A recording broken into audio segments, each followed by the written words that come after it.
All right, so I just wanted to have a nice weekend in Harvard Square. It was 1993, and I was living in Brighton, Massachusetts, in a small studio apartment.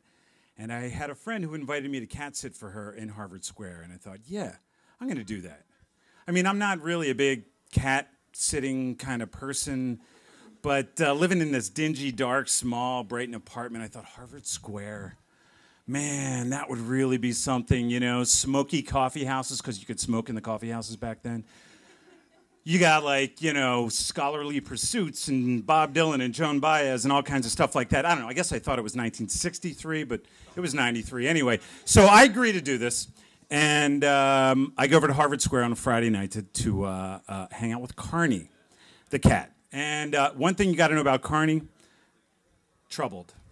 That's the word. She's 8 years old, a gray cat, and apparently had a real hard Scrabble upbringing, and she didn't like to be touched. So, but sometimes if she was in a good mood, she'd rub all against you and stuff like that.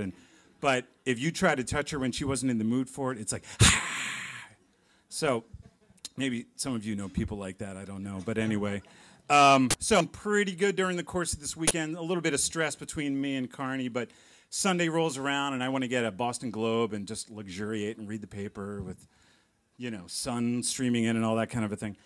And so I go down, come up, get the paper, go to open the door, and I can't get the door open. So I jiggle, nothing. I'm thinking, that cat is going to die in there if I don't figure this out. So I'm going to have to call my friend Cindy, whose apartment this is. She lives in Pittsburgh.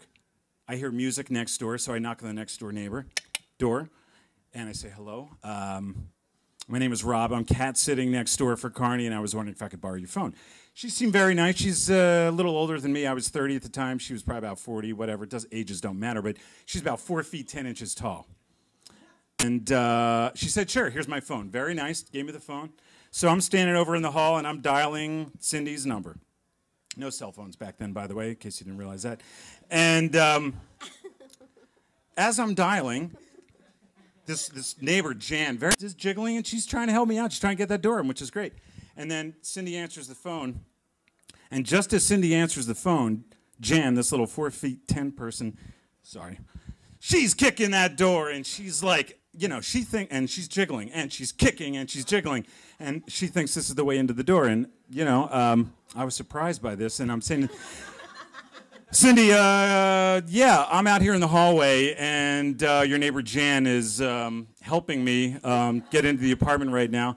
And, you know, I get Jan out of the way because I'm thinking Carney's in there going like, what the hell is going on out there? So I come up and finally, with Cindy's help, I open the door. Door pops open. Carney runs out into the hallway and into Jan's apartment. So we all go into Jan's apartment to say goodbye to Cindy. Before I hang out with Cindy, though, she tells me, you know, she might be able to help you get that cat back inside because she's a pet therapist. I'm thinking, like, pet therapist? Hadn't heard of that yet. We go into the apartment, and Carney's somewhere. Jan is in the living room, and she is on her knees, and she is talking real close to a fishbowl. She's got 2 fish bowls in the living room, and she's on her knees with her face pressed up real close to one of these fish bowls, and she's saying, don't worry, guys. Carney wants to eat you for breakfast, but I'm not going to let that happen. I'm bigger than her and smarter than her, and I'm going to protect you. And then she goes over on her knees over to the other fish bowl, and she starts talking to that fish, and she says, don't worry, Dr. Steinberg, because that was the name of the fish. I'm not going to let Carney eat you. And then she comes over, and Carney has walked into the room at this point, and she starts talking to Carney, because she's a pet therapist, and she knows what to say. And she says, Carney, I know the world is hard. I know that it's a difficult world to be in. Cindy's working as a psychologist, and she's talking to all these people, and she's hearing all their problems all day long. She comes home with their problems, and she gets those problems into you, and I know how hard it is, and she's talking slow and soft, and she's getting closer to Carney, and all of a sudden she reaches out and tries to grab Carney, but Carney's too quick for her, and she runs into the kitchen. So now what goes on now is we move to the kitchen, and Carney is all the way back under the kitchen table between some chair legs and table legs. You can't really get to her. And Carney's just hanging out down there. I look over at Jan, and she's like this. And And I'm thinking, like, what exactly is she doing over there? And all of a sudden, she starts talking to Carney, going like, Carney, usually I get paid for this, but I'm kind of tired and I don't have the energy right now. So, and I'm thinking, what kind of pet therapy is this? She's got a broom in her hands. She throws the broom toward Barney. Carney, she doesn't throw the broom. She slides that broom in there, misses Carney. Carney hisses, and I'm thinking to myself, a word pops into my head. Actually, at this point, it's the word string.